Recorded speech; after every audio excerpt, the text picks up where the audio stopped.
Good morning, Tiffany. Good morning. Happy Friday. Happy New Year. Yes. I literally have not seen you since since last year. Literally. It's been last year. It's been these whole moments of just disappearing. Let this play for a minute because it is Friday. My anniversary is this weekend. Yeah, I know. Y'all got any plans? I'm getting, oh yeah, come on now. It's me and Vanessa. How many years? 22. I love it. That's a whole person. We trying to tell our children that. They don't believe us. That's a whole person. We be looking at them like, y'all we don't need y'all. But we going too far because, first of all, so welcome everyone to Integrity's Business.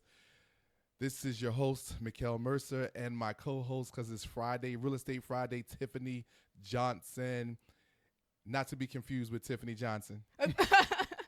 There is another real estate agent named Tiffany Johnson. I know. That's why I said it. She sometimes gets my emails meant for me. Really? And she just sends them to me. Oh, that's good. That's cool. That's cool. She was like, I think this was meant for you. Yeah, people are nice people. And always, so our show is always brought to you by the Business and Personal Finance Empowerment Academy, which we are into our April classes, people. Yes. We are getting ready, geared up for April, and we got something new for April. We're having an information session coming in March. So look out for the information for that information session. But we got some special stuff because we're thinking about doing a raffle and giving away a television. Nice. And it doesn't have to be a person who's there, but it can be a person there. And we're going to give that money away to charity. So it's not staying with us. We're going to raffle off the television, and it could be someone who watches streams that day, that watches the live stream, or someone who's in the audience. But whoever wins, you have to pick up your phone if you're not in the audience. We're going to call you because we're going to be streaming live, and we're going to give that thing away. We're talking about it, so we're throwing that idea around. I like it. I hope that everyone agrees to it. It sounds fun to me. Right. Give away a 60-inch TV and kind of raffle off and give the money away to Carter's Way Foundation. It's a foundation that I support, and they handle or they work with people who have been affected by gun violence. And I don't know anyone, at least I don't know anyone who has not been affected by gun violence in some way, shape, or form. So with that being said, it's Friday, my rant. Well, first of all, I was sick over the holidays, and so that sucked.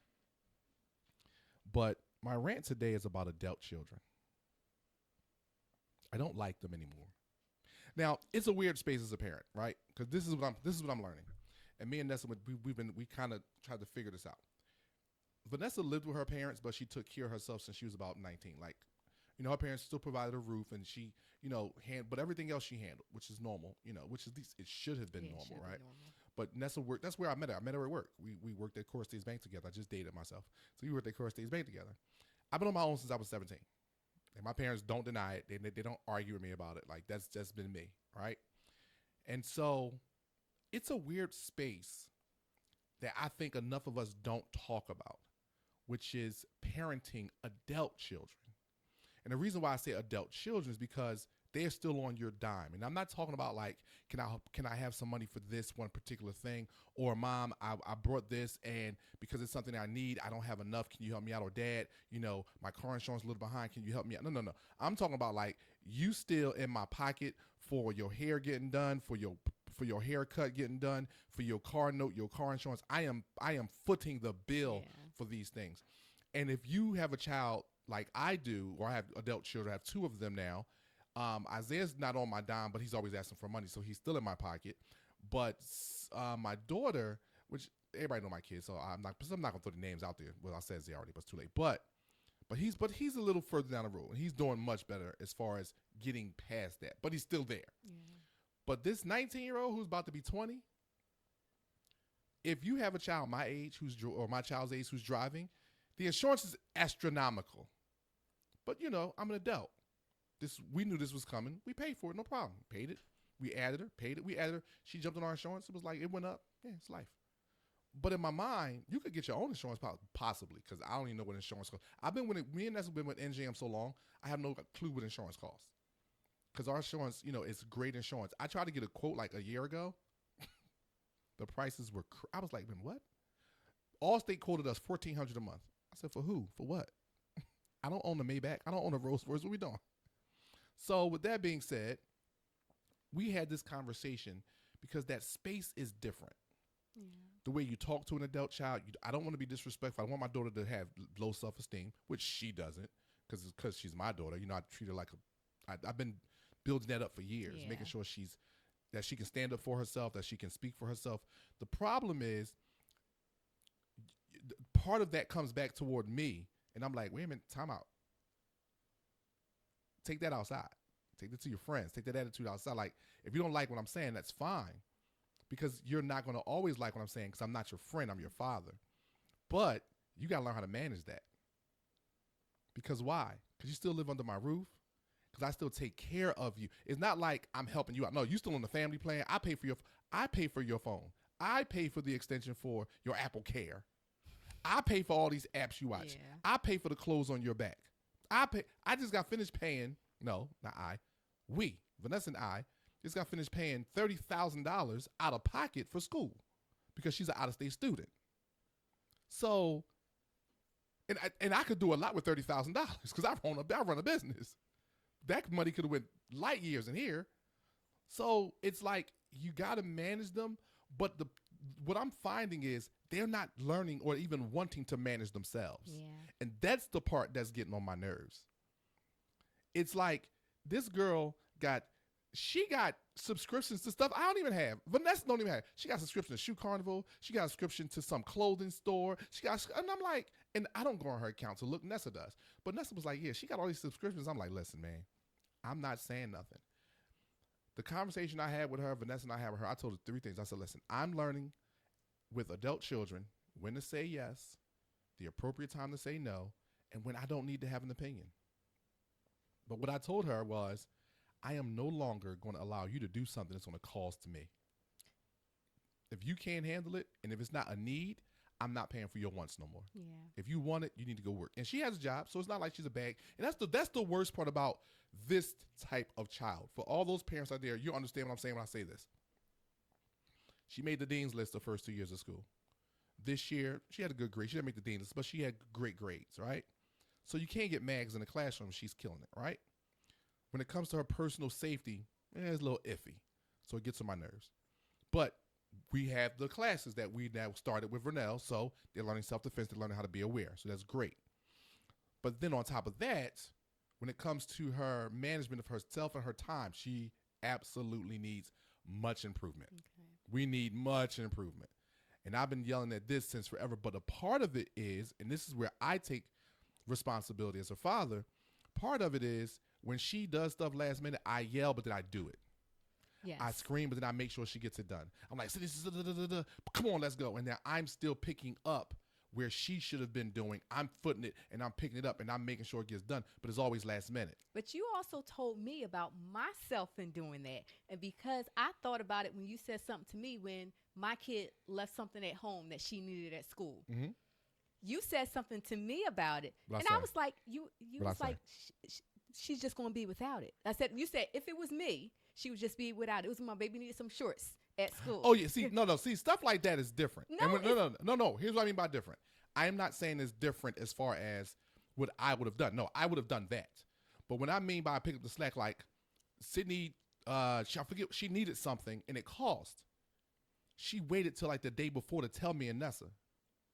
But it was important, and I'm looking like, and as I'm yelling, I'm transferring money so she can pay for it. How do you, as a parent, because like you're not in a position where you want punishment now because you did this, but how do you make them accountable for that last minute stuff? Like, is it okay? So now you made me do this. I had to do this. You're going to pay me this. You're going to pay this back in this way. Something like that. How do you manage that? Because I feel like I got life lessons about money from my parents. Because I used to do that to my father. Like when I'd be out doing something like, Dad, I need $200 by tomorrow. And he'd be like, well, did you know last week that you were doing this? I was like, yeah, well, why didn't you call me? I'm like, I don't know, Daddy. I just didn't. So, yes, he gave me the $200, but then that next weekend, I was at the shop doing the books. I was doing something. I was earning back. Right. The money he paid out. Yeah, I was earning back. So, I'll be honest with you, we need your father because I don't know. Because I am failing at that. That's where I find myself failing. We need a group of parents who sit in a space where we sit in to have adult children. I'm dead serious. I'm calling all parents. Yes, because we need help. Who have adult children who maybe have got a better handle on this, or maybe they've seen some different results from their kids, because I am being completely transparent. I don't know. It is such a hard, and again, it goes back to, because I know how hard it was for me growing up. I've been on my own since I was 17. It was not easy. Yeah. There were days where I was eating, rice for dinner. And I wasn't mad at myself because I had my own place, I had my own space, and I was okay with that. And then when I got to college, and then things changed when I came back and my parents were separated, so I had to manage those moments. So I know the things I had to deal with, and part of me don't want my kids to have to deal with that. But then part of me like, maybe you need to deal with something. And that's exactly so the problem that's where with I'm my at, kids. right? So that's why I'm like, I don't know. And maybe I need a coach to toughen me up when it comes to my kids. Maybe I need someone that's just gonna be like, yo, you can't do that. No, you can't. No, and kind of like reinforce it. Because me and Vanessa are failing that. I'm being honest with you. Like, that's a space I can completely be honest. I have never failed a whole lot of things in my life. There are only a few things I can count them on one hand that I've failed in life. This is something I'm failing at. Yeah. This is one of those things. And the reason why I say I'm failing at it is because of what happened last night. And I told you what happened a little earlier, but me and Vanessa were talking, and I'll let y'all in on it. Me and Vanessa were talking, and we were talking about this particular topic, and my daughter just jumped right into it. Well, who is they? And I'm looking at her like, and I had to check her. But my point is that if I'm doing a better job, maybe that doesn't happen. Exactly. Yeah. But again, she's in the youngest adult.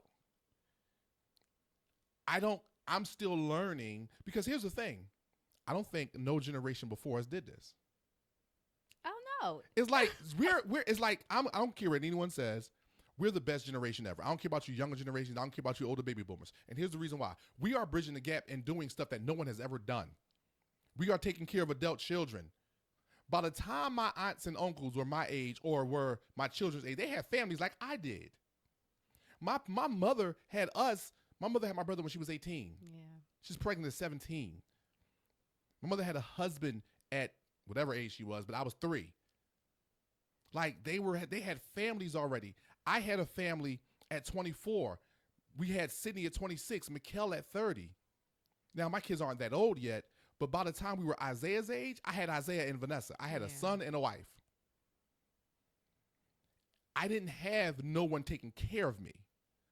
And I'm not saying that I would have been mad at it, but what I'm saying is that space is brand new to me. And I think it's brand new to a lot of people. And I do believe there's an adult out there that's from our generation, that's a little older, that's in their 50s, late 50s, maybe early 60s, that has taken care of adult children. But I don't want to hear the stories about your adult children that's a mad person, that's crazy. No. Yeah. I want to see how you created this balanced person with you and your spouse. Because I don't care what a lot of people say, a lot of single moms have destroyed boys. A lot of fathers spoiling their daughters have destroyed women. I'm looking for people who have balance. Yeah. So bring the balance. If you've done this, give us a holler. Shoot us, like jump on the site, call us. Listen, I'll put my number on the description on the YouTube page. Like, look below. I'm gonna put something because I really need some help with this. Need some tips. I need to say, I watched something and my man was like, call Dr. Umar Johnson. I was like, no, I don't know if I can call him.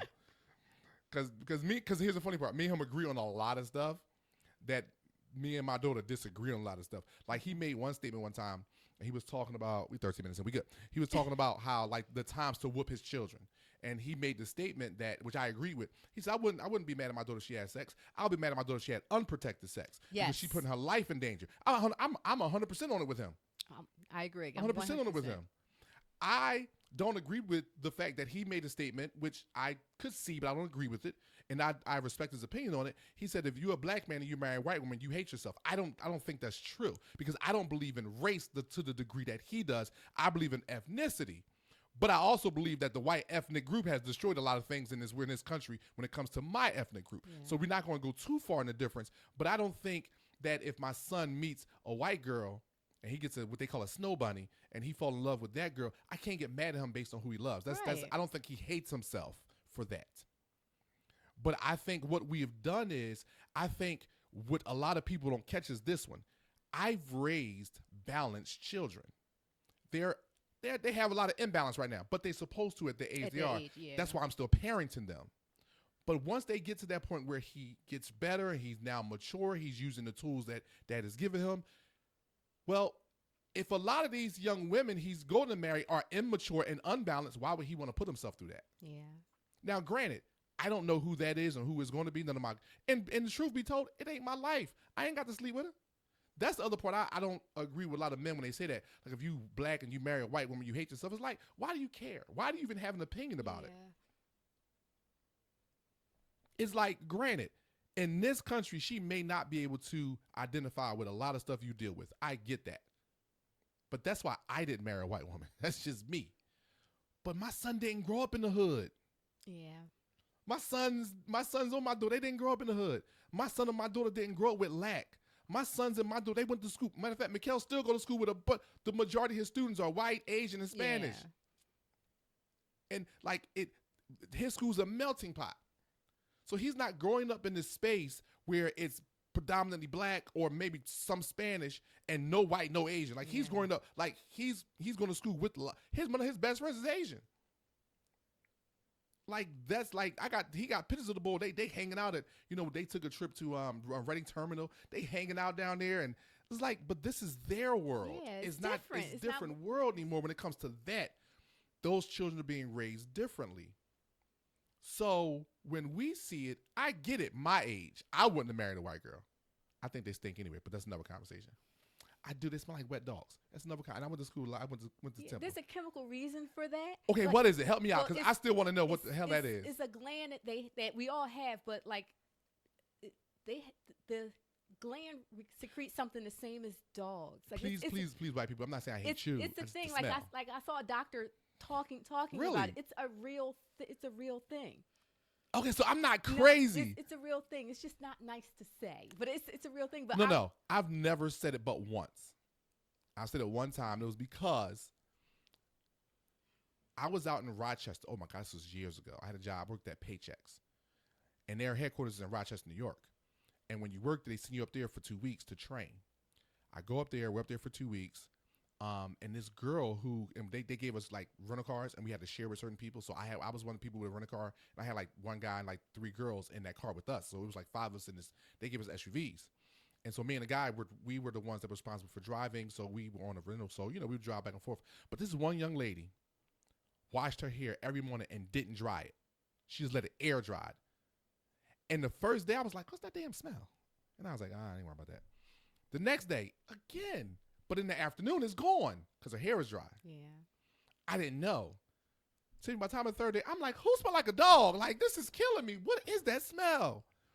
And the boy hit me like, yo, let it go. I'll explain to you later. Because he's a white boy. I don't get it. Yeah. I'm like, what's that smell? Well, when we got to the office, he told me. He was like, it's the girl. She wash her hair. She don't dry it. Sometime when your hair don't dry, it smell like that. I was like, a wet dog? Like, and I was in my 20s. So I'm like, yeah. Well, I was in my late 20s. But anyway, I'm like, yo, that stink. So I never thought that was a real, like, they had a gland. Honestly, I always thought in my head, I'll never express this to anyone, like anyone. I thought it because they just simply washed their hair too much. So they were just stripping their scalp of the natural oils. So now only thing that's left is this smell. Because you think about it, I know some Caucasian people or white folks that wash their hair every single day. I know chemically that's not good. Well, it's not chemically good for us. I think it's chemically good for them. Well, a lot of them, the buildup that like their hair makes oil naturally, and so when they don't have curly hair, that oil secretes all the way down through their hair, and it can damage it. It can weigh it down. It can make it look scraggly. I guess that's. But yeah, but I think that happens to everybody's hair. Our hair does not transfer oil the same way because we have coils. It doesn't get down to the end of the hair, so we need added moisture. Wait a minute. I think you just schooled me on something I never actually thought about. So what you're telling me is, correct me if I'm wrong, and I probably am, or I might just from what you said be right. So the scalp gets oily on black people hair, but it doesn't make it down into the hair. It can, but our scalps doesn't get oily the same way that white. No, I got that part. But what I'm saying is, what you're saying is, for black people, our scalps get oily, and you'll see it with new growth and stuff like that. But it doesn't make it down here. But white folks, you're saying, theirs get oily and then it makes it down all the way to their hair. Yeah. Oh.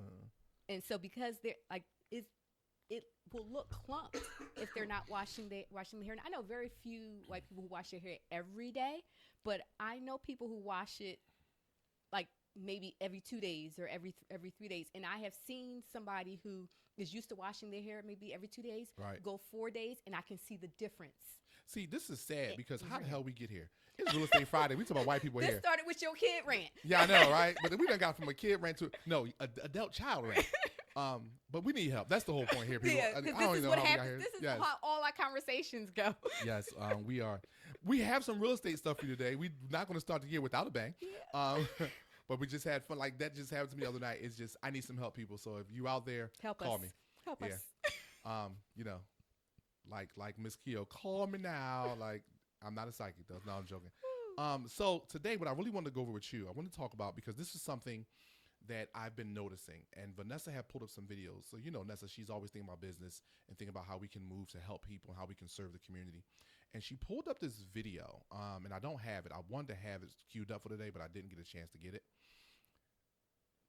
It's a couple out in Vancouver. So they're in Vancouver, Canada, and they had about a half an acre lot. They had a ranch style home on it. So now they have adult sons and daughters. And because of the housing expensive crisis in Vancouver, their children were living in like these crazy small little lofts or small little apartments that was just like nothing. So the mom and dad figured, you know what? Instead of us having all this large land and we're not doing nothing with it no more because we're older, why don't we take the land, and dad is a retired architect, and let's knock our house down and build 4 houses. And let's let our 3 kids apply and qualify for mortgages. And because we own the land will go as the collateral for the mortgages. And so they did it. And this is beautiful. And they're not the largest houses, but this was the part. All 4 of the houses are like 1,600 square feet. So now when most people see that, think about that. That's a row home. Yeah. It's actually larger than some row homes. Not all of them, but some of them. That's a nice size house. It's a nice house. Right. And they were nice. Nice. 4 homes. Like I said, maybe the next time we meet, I'll have the video so that people can see a little bit of it. But Nessa found this. So that was the one video. The second video was a company, and I think they're in Massachusetts somewhere. Either Massachusetts or New Hampshire. But long story short, this couple owns an assisted living facility. And the owner was walking through. Everyone knows him, knows the wife and the husband. And then he was walking through one day and heard some of the workers talking about how far they have to travel to get to work, and how like it's so expensive living where they are, and they can't find any affordable living, so they have to travel something like 15 miles one way to work and back and forth, and it's so far. So what they did was there was a community that was about to be built, but for whatever reason the builder fell through. So nothing. So it was this huge lot of land, like next to like a cul-de-sac that had already been finished and built. So they go in, they talk to the city, they talk to the locale, and they got permission to build 45 smaller homes, affordable living. They had to make them affordable, and they went in, they got architects, they got builders, and the wife is an architect currently. And so they go in, they got builders, they go in, they built these 45 smaller houses, and they put their employees in them, and they let them rent it. I love that. I thought that was phenomenal. And And if you see the houses, they're not the largest things, but it's just rent. yeah. It's just for you to, and it's like, it's just like you and your husband, and like, maybe you and one child, but it had ample space. And the entire thing, the ceilings were like 14 feet high.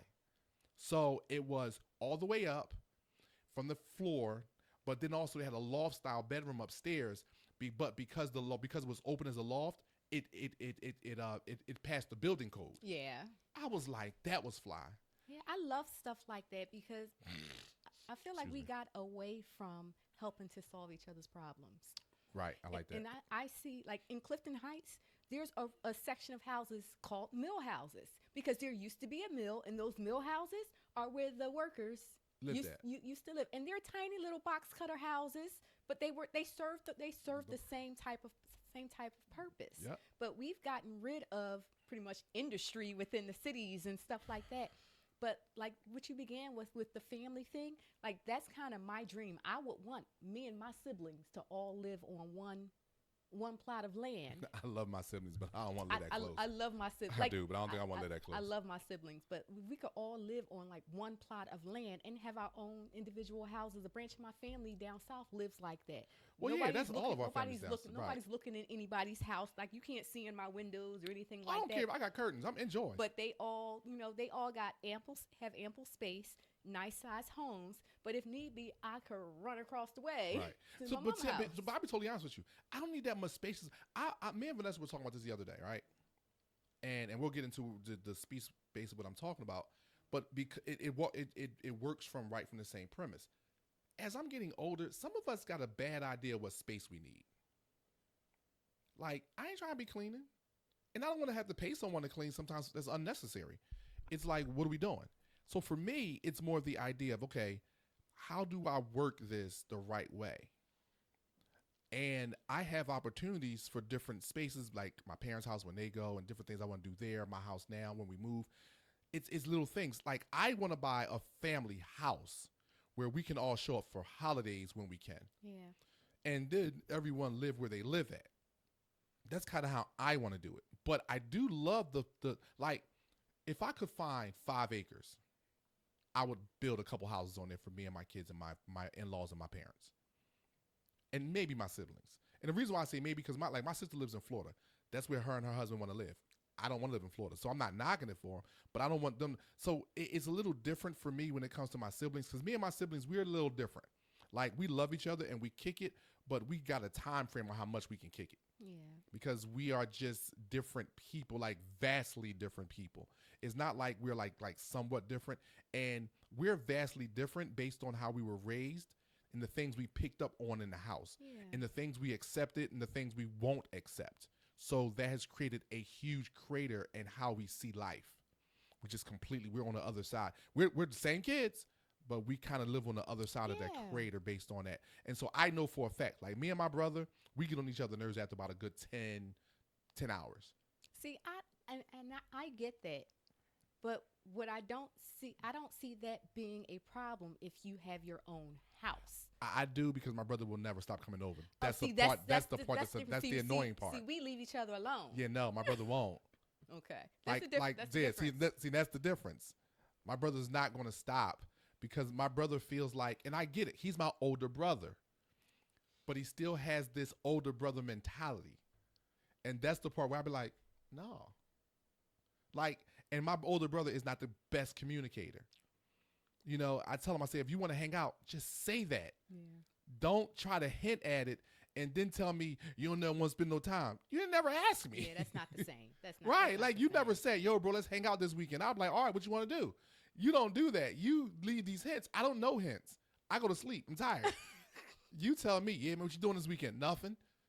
If you don't come back and say, yo, we should hang out, I agree. I'm still doing nothing. Perfect sense. I'm not being a creative type to go hang out. I asked you what you was doing. It's not the same. It's like I had to teach my little sister this one time. She said, brother, do you feel like taking me home? I was like, no. So she went and caught the bus. I went to sleep. The next time she was at the house, she was like, Mickel, can you take me home? I was like, yeah. See how that's different? And then she was like, well, can I ask you a question? I said, yeah. She said, well, last time you didn't feel like taking me home. I said, I know. She said, so why you take me home now? I said, because you asked me. She said, I asked you last time. I said, no, you didn't. Yeah, you didn't. You asked me what I felt like doing. I thought you were respecting how I felt. Yeah. I get my husband with that because I know, we both think like that, but I get him with that all the time. Like, I asked him, I said, do you feel like riding with us to D.C. when I take Renee back on Sunday? No. He said no. And I was like, okay, well, will you? And he was just like, yeah. Of course, absolutely. Like, Vanessa do that. Vanessa be like, she'll honestly ask me, do you want company? Define company. And she'd be like, me? Oh, yeah, you're not company. You're my wife. Let's go. I don't care. But if you had them kids, no. If you had someone else, I'm like, no. It's not that they're bad people. It's just kind of what it is. But that's why I say when it comes to that communal living, I would put my brother on a lot with me if it's 10 acres. Okay, and he could be on the other side. There you go. Okay. I'd be on one end, he'd be completely on the other. Too far to walk. Because when we want to see each other, it's still planned. Yeah. You know what I mean? It's 2 people I want to put next to me. My mother-in-law and my mother. To me, and Vanessa would probably agree with me, in a lot of ways, they are the same person. They are, I mean, they are so, concerned not the word I'm trying to use. They're just so helpful with everything. They're horrible communicators, but their way of doing things, because I was raised by my mother and I seen it in my mother-in-law and Vanessa was, I go, oh no, I can get whatever I want from either one of these women. They are horrible communicators, but they are the most heartfelt people you will ever meet. They both will.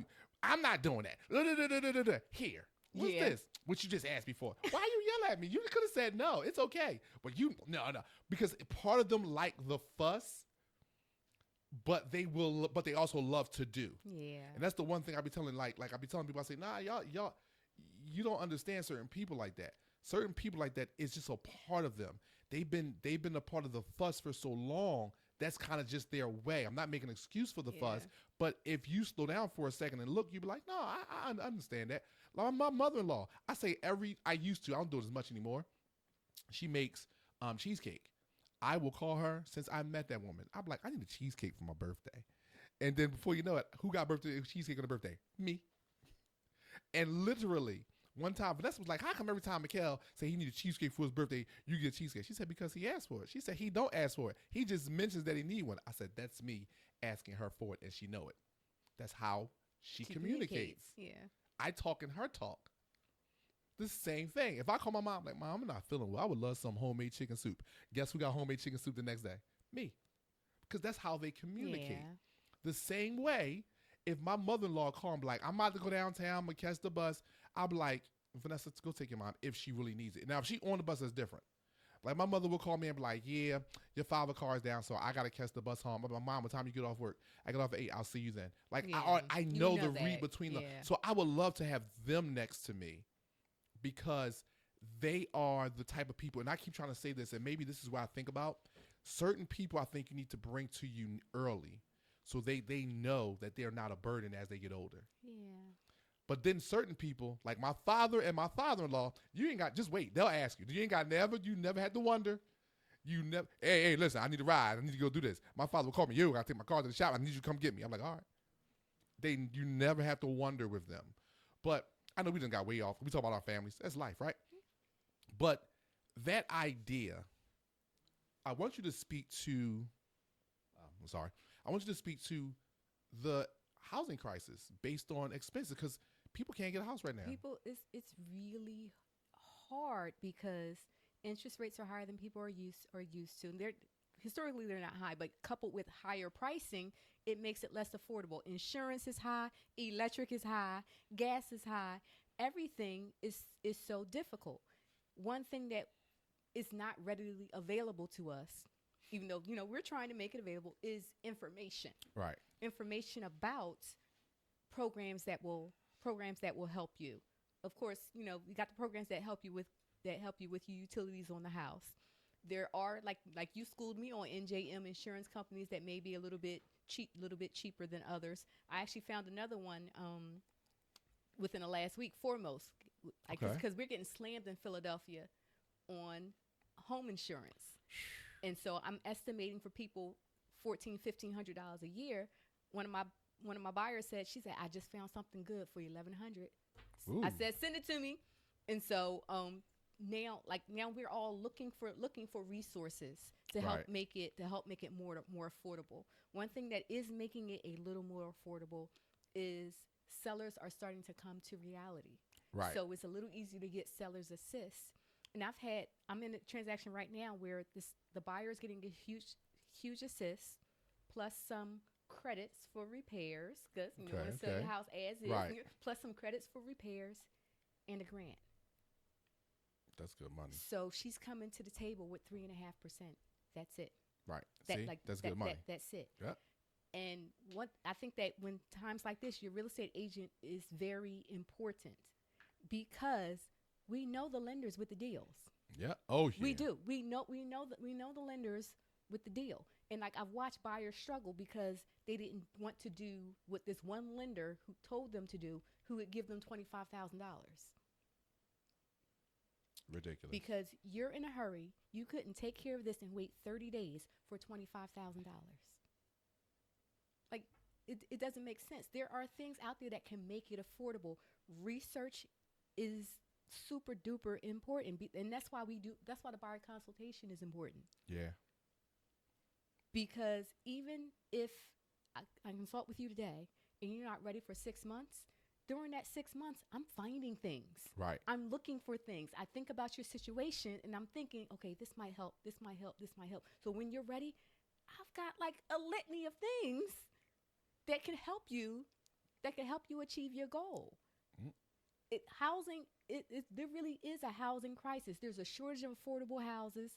Sellers think that they can just throw anything on the market and buyers are supposed to accept it. And then you got these investors who, when they did the big buy up in Philadelphia. Yep. Not only in Philly, everywhere. Yep. They did the big buy up. The tenants didn't work out. The properties have gone to pot. They have never been inside of the house. Absolutely. They don't know what's going on. And now because they got hurt on their investment, they want top dollar and they don't want to fix stuff. And we're seeing those houses sit and sit and sit. Yep. It's really important. One, I'm back to the budget again, because when times like this, you have to rebudget. You have to rebudget. I think you need to rebudget, but I also think you need to plan. I think planning now is so important. It is actually the most important thing. And what I mean by planning is like sit down with a real estate agent first. Like as crazy as it may sound, I think the old days of kind of doing some stuff yourself and then going to sit down with an agent when you're so-called ready, I think those days are over right now. I prefer you come to see me a year before you are ready to purchase. A year. See?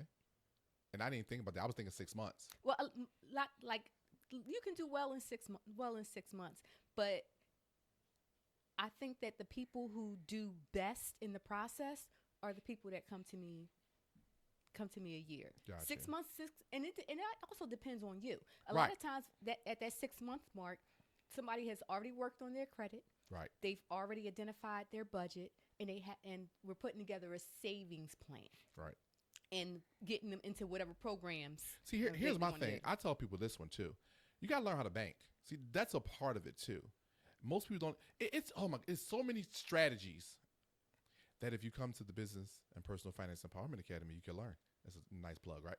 But it's so many strategies out here. Like I got a client right now. He's a business client, and I'm teaching him how to bank. And he was like, "What do you mean?" I said, "Bro, your bank statements are like crap. You think it look good because of what you're putting in, but look what's coming out. You're a business. You're holding on to nothing. I said, you got to learn how to bank, which means you got to reacclimate how you do things. I said, you need to move some payment dates. You got to start extending some. You got to get some no reports. You got to work the system so now it works for you, not just go and throwing here, putting this there, taking out, and you don't even realize you're hurting yourself. So now when it's time to go borrow money, you can't because you're not in a strong position. I say, at the end of the day, your paperwork must show that you are in a strong position. Your pocket don't actually have to be in a strong position. Yeah. That's what most people didn't realize. This country, this economy is built on debt. I keep saying that. And when I say that, people don't understand what that means. And what it means is you have to show that you can manage debt. You have to show that you know how to manage debt. Because if you don't, then it just looks like debt is managing you. In other words, your debt to income is off. Your payment to income is super high. All these things, pre-purchase, post-settlement, all these things matter. And so when you're talking about going to add, people think, well, I got an 800 credit score. Yeah, you got an 800 credit score, but your debt to income is at 51%. So now you're looking to add more just because you got an 800 credit score. And doesn't so, mean everybody gonna give you money. Right. Because post, right now you're at 51%. Post, you're going to be like 64%. No one's going to touch you. Exactly. You're too much of a risk. And most people don't even understand how that works. They just think, oh, I got an 800 credit score. Listen, an 800 credit score is great for a no-doc loan or for a car. That's it. In no-doc loan, you're not going to get their interest rates you want. They're going to pretty much come after you and get every dime they can from you with a no-doc. And 9 times out of 10, a car loan is just that, a car loan. No one really cares. So you can go do a sign and drive with your little 800 credit score. Yeah. But at the end of the day, you're actually hurting yourself because that car is just more debt. So when it's time to actually make large plans and make larger moves when it comes to a business or when it comes to literally, like, one of the things that we started last year, but now we're going to start promoting really is trust. pets, personal asset trust, land trust, living trust. Those are 3 different types of trust. You should have all 3 of them. And I tell people, I say, these are things that me and my wife, I set our house up like that. I set our lives up. We have a personal asset trust. Our house is under the land trust, and our bank accounts are under the personal asset trust. Okay. The business is under the PAT. Our bank accounts are under the PAT. The land trust is the houses, and then the living trust is us. The living trust is the beneficiary of those, and literally we are the beneficiary of the living trust. We control everything. Yeah. And my children are the beneficiaries of the living trust when we die. So then they'll control everything. It's how you manage stuff. It's how you continue to work things. But most people don't realize how to do those things, and they don't know how to bank. Banking is so important. Listen, I have nothing against the internet banks, but they are not good for you. And most people don't realize that stuff. So getting in a position to purchase a property, getting into position, and then people got to stop listening to those people who can't bring you into an office and show you what they're talking about versus, listen, if you come to my seminar, I'm going to teach you. Listen, some of these coaches are not teaching you. They're selling you something that you could learn yourself because they're not going to be able to do it. I tell people this all the time. If you go to a coach, the first question you should ask them is, how many clients do you currently coach now? It's only so many hours in the day. Yeah. Where am I at on the totem pole? That's a good question. Yeah. How much does it cost for you to be my direct coach? Because if you're a coach and you're selling your strategies and your plan and you're coaching people, after so many people, you are not the one coaching me anymore. Who else? Who am I really going to be talking to? These questions you should ask, because I'm a consultant. It's impossible for me to have so many clients at one time. Who's doing the work? Exactly. I don't delegate the work in my office. I delegate my scheduling. That's what Jazz is for. We delegate scheduling. Certain work I don't do. If it's tax work, that's Anwar. If it's retirement work, that's Carolyn. If it's compliance work, that's Vanessa. If it's legal work, that's Lawrence. I handle all of the business work. But we don't delegate the work to someone else. Why?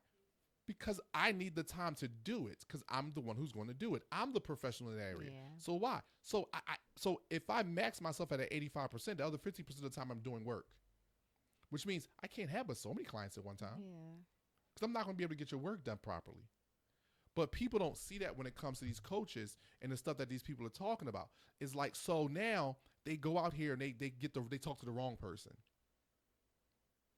And then they are mad. I would never do that. Well, why not? Because you had one bad experience. It's like, but that's why I said you got to get to people early. And not only that, if a person doesn't have a free consultation, they're really not worth it. No. Could that mean they're just chasing money? Yeah. Like I have one consultant that I mentor, and I told him, I said, listen, let me explain something to you. If you need to charge for a consultation, you're chasing money. That means you haven't put yourself in a position to land clients properly. Oh, and because you don't believe there's more money down the line. Right.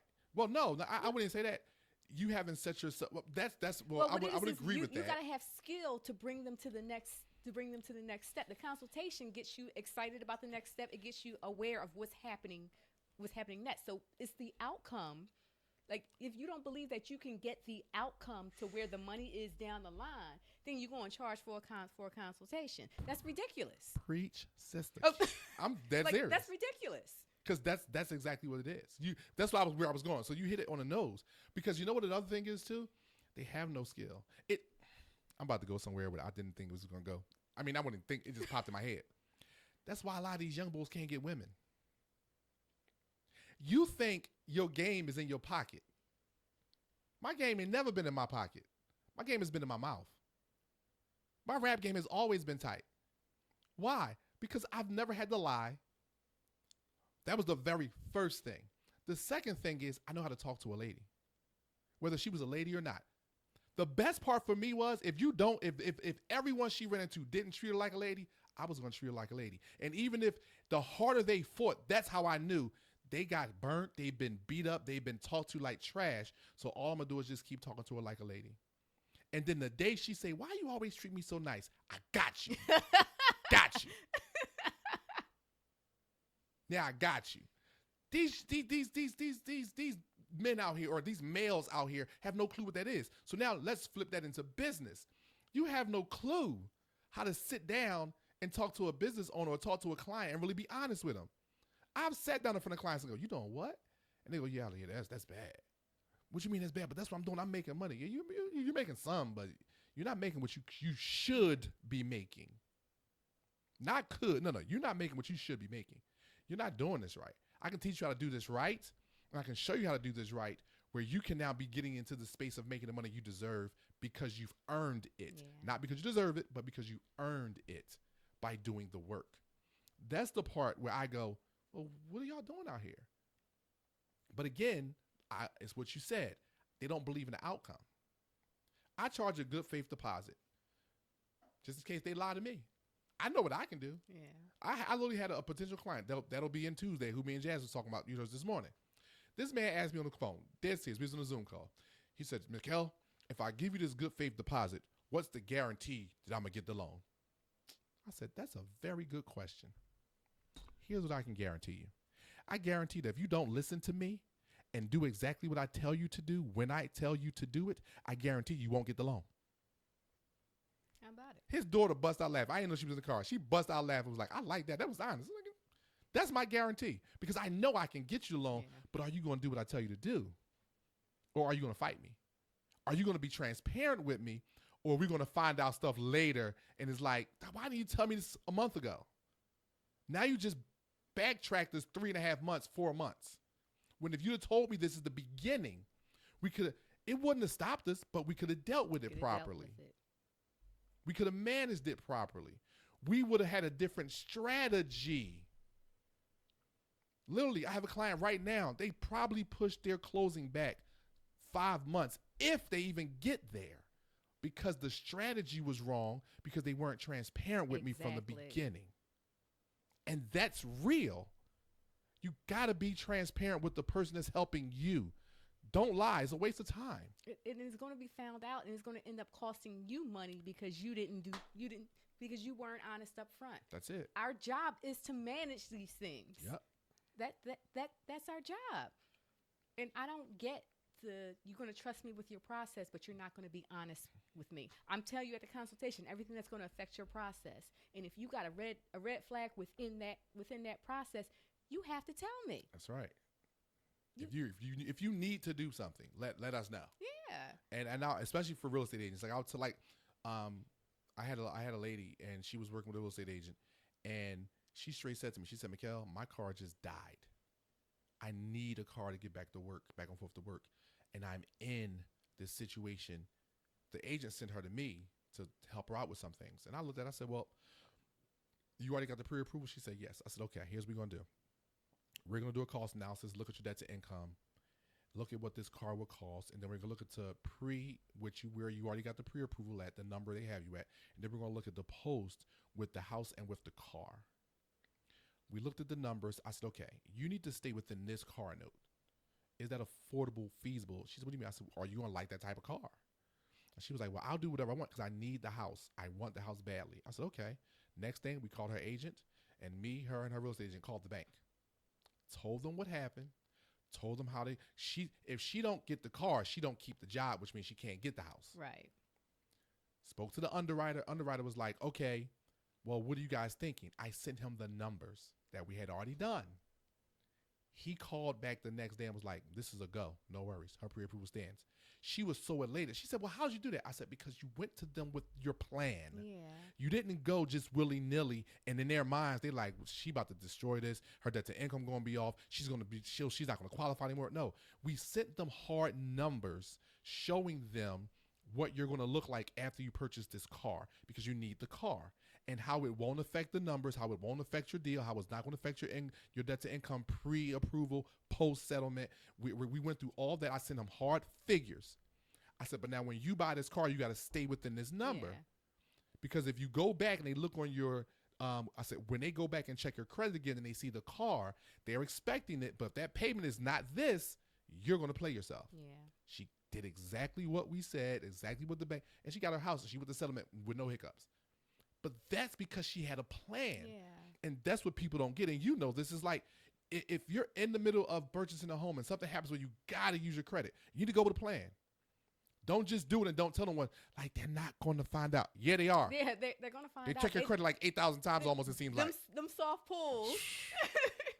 It's They like it's see like they it. find everything like 8,000 times. It's like, you checked my credit yesterday again, and because here's the thing, doesn't show up. It's not going to harm you. Not only that, most people don't even realize this, and you know this. You got 60 days or 45 days once the first mortgage company hits your credit. You got 45 days to shop, baby, and it's considered one credit hit. You got time. So there's other things that can be done in there if you strategize properly. So we are almost out of time. We had a good time. I did have a good time today. It always happens when we move like this. Time moves fast. You know, we the rant went probably too long. Maybe I don't think it did. Well, the rant turned into something else. Yeah, I know. Something We'll else, let the something audience else, tell and us it what led they to real estate. Right. Well, it's always going to get back to real estate because I love the Keller Williams shirt. I asked my husband for Keller Williams sweatsuits for Christmas, and he delivered. delivered. Okay, he Dave. delivered. Tell Dave I need some Vism stuff, man. What we doing? Yeah, like what we doing? I need some shirts. Do he embroider? No. Well, all right, that's fine. I need some corner stuff. My man delivered. I was like, hey. Okay, Dave. Nice and warm too. You know, and if somebody got their broker license, it could be Tifphani Williams. You know, I'm just saying. It you know, could. Keller Tiffany Johnson. I'm just saying.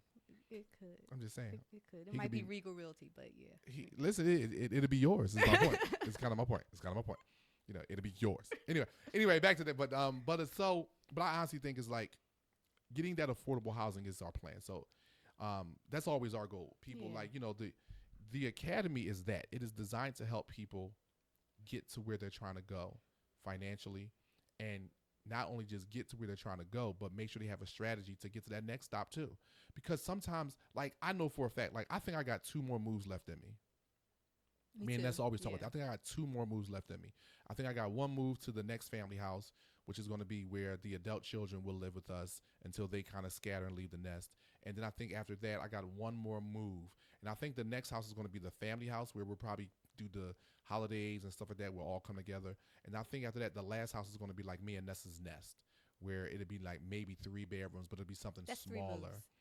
No, to move here, and then the last one. That's 2. You said. So I got 2 moves. I said the house. Oh, the move. There's 3 houses, 2 moves. No, 2 houses. The next move, I'm saying that this from now, the next move right here, I think is going to be the family house. Okay. That I'm thinking me and us going to buy something larger, but that's going to be for us to move out of later. But that's going to be that family house we can all come back to. So I think that's the house that we're going to buy right now. That because Nessa keeps looking at these houses, I'm like 5 bedrooms, 4 bathrooms. What do we need that for? And I'm like, that's a family house. Yeah, I'm like, okay, I get we it. on the same page. Right, I'm like, okay, I get it, because you're thinking when the kids have kids, and then when they come back home, we can do holidays there. Okay, I'm cool to do Thanksgiving and Christmas and eat or whatever. Like, okay, I'm good with that. But I think the one after that, which is to be that second move, is just gonna be us. It's our nest. Okay. You know, it'll be maybe 2 bedrooms and a den, or maybe 3 bedrooms, but it'll be something smaller. That's the exact smaller. move that I see for me and but David. It's something smaller that we can manage. Because, to truth be told, people walk in our house and be like, "You've been in my house, but it's so clean in here." Me and Nessa do not dust. Like, we hate the fact that we will have dust build up for like 10 years. I'm like, why is that so dusty? Because we ain't dusted in 10 years. Like, we clean everything all the time. And we'll clean doors and wipe stuff down. But ceiling fans, I'll get to maybe every other year. So, you know, whenever. And we got the central air. So now, we're about to get rid of the downstairs ceiling fans because we can get it cold. The upstairs ones stay because of the way the house is. Yeah. The air don't get up there as fast. So we'll use that to keep the air circulating. But I ain't cleaning. I ain't dusting nothing. It's weird. Like, I don't dust. Like, it's so weird. Yeah. Nessa will pledge, and I'll be like, good luck with that. I'm just bad at it. But cleaning? Oh, no. And it's so retarded because I'll move furniture to sweep behind. I've literally, and you know me, like, I will literally take the entire dining room, push it up against the wall, take the entire living room, put it in the dining room, wax my floors, you know, go ahead and clean them, wax them, make sure they're beautiful, throw the area rug back down, put the furniture back together, take the dining room, put it in the living room, do the same thing in there, do the same thing in the kitchen, and then... That's good money right there. But I won't dust nothing. Like, it's so retarded. But I won't dust the bookshelf. Like, because Nessa will, every so often, I'll come in the house and every book on our bookshelves, and you've seen that big bookshelf, will be on the floor, on the dining table, all around, and she dusts. And I'm like, I do that like once every 5 years. Right, that's what, right. That's what I'm saying. Right, it is It's one side of my house, just one side of my house that gets dusty. Just this one side of the house. I wish. And of course, you see, I got kids and stuff and Yes. real estate stuff in my living room. So literally that happens about once every 2 years when that area where the bookshelf is clean. I'm like, hey, I can see the whole thing. Let me take everything out. No, Nessa would just Nessa getting moods. Like she just go almost like she pregnant again, even though God knows never. Now, not for me. She's going to say that one to me one day, tell something. What if I got pregnant? I said, well, good luck with you and your new husband because it ain't going to be mine. I'm done with that. I want no more kids. I want grandkids. I don't want kids no more. But literally, she'll get into that mood and she'll just go clean. Like I'm talking about one Sunday, I woke up and I'm like, I'm smelling no food, but I don't see my wife. All right, I'm going to go cook because I know the food to draw her. She'll be like, you cooking? Yup. And, I'm cooking for us. And I go downstairs and I'm like, what the hell? And she got the whole downstairs just discombobulated cleaning. I'm like, okay. Well, I'm going to clean outside because I can't go in the kitchen now because now I'll be walking over and stuff. I didn't feel like it. So I just went and cleaned outside. And before I know it, we were done. But that's how she gets. I don't get like that. I get like that with cars. Like right now with snow, I got to get the salt off both our cars because that annoys me. Little things like that. But for the most part, it's like, nah, I don't really care. Like, I'll go clean her car for no reason and do little things like that. I'll add stuff. I'm the outside guy. You know what I mean? But like I need a roof ladder so I can get up on the roof and check my roof. So stuff like that. But inside the house, yeah, I'm bad with it. So that's why we be like that larger house. That's gonna be a fight. Cause I ain't cleaned the bathroom in like 3 years. Like me personally, like the kids clean it, and that's clean. I ain't cleaned the bathroom. Like I still have that old and this. Remember the young lady, one person we invited to the show. She called us toxic. I think this might be a toxic trait of mine. I ain't cleaning my bathroom. I got kids. Go clean that. Yeah. Like y'all dirtied up more than I do. Cause like for me, that's perfectly fair. Like go clean it. Like no, here's the funny part. I clean the tub and the sink when I'm in there at times. Yeah. Because I hate the look of grunge or grime. I hate that. Well, so that color be off. Like yeah, right. It's supposed to be white. Yeah, right. That so I gotta off. like I'll get in the shower and get out and be in my towel because I got a man towel and I'll be cleaning this stuff up. So I'm like, y'all need to go in and clean the whole thing. Pull everything out. Walls, everything. Yeah. I mean when I told my kids to wash walls, it was like the walls. Yes, the walls. Yes. But listen, we are out of time today. This is our problem. We are simple. We are silly. We are us. But it's always great to see you on Real Estate Fridays. Today, we stay right under that time an hour. We stay right up under there, and it's a thing. And Jazz is waving at me. Did I miss something? Oh shucks. So we just got some breaking news about our event, which I don't know what it is, so I can't say it. But anyway, so last words, Tiff? No. Budget and pay attention to your surroundings. Like your house, pay attention to it. Like we just talked about cleaning. Yeah, I know. Yeah, we just talked about cleaning. Cleaning is important. It is. It's important. I gotta update some stuff in my house because now that's the thing about selling it, which I gotta talk to you before you leave too. So like I always say, people get informed. Yes. Like all things, get out. We are doing the Business and Personal Finance Empowerment Academy. It's coming up. We have an information session coming up. So look out for that information. It will be coming out soon. Like all things, have a great weekend, guys.